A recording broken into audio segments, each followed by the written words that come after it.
છોટાઉદેપુર જિલ્લાના નાલેજી ડેમ છલોછલ ભરેલો છે, છતાં પણ ગામોને પાણી નથી મળતું।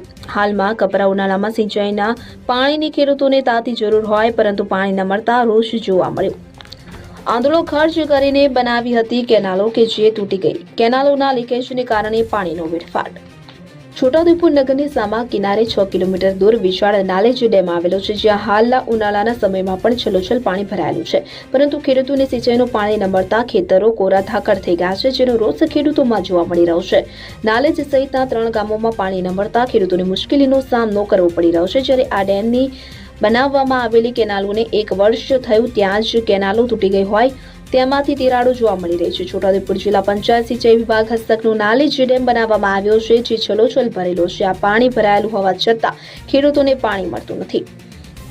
ઓલી આંબા, નાલેજ, પાદરવાટ, સિમલ ફળિયા ગામમાં ડેમ મારફતે ખેડૂતોને સિંચાઈનું પાણી મળતું હતું, કે જે કેનાલોમાં વર્ષો જૂની હોય કે જેમાં ગાબડા પડી ગયા છે, કે જેથી આ પાણી મળતું નથી। કેનાલોની સાફ સફાઈ પણ કરવામાં આવતી નથી, જ્યારે લાખો લીટર પાણી વેડફાઈ રહ્યું છે અને ખેડૂતોના ખેતરો કોરા ધાકડ થઈ ગયા છે। જ્યારે આ કેનાલો નવી બનાવવામાં આવે તેવી લોકોની માંગ ઉઠી છે।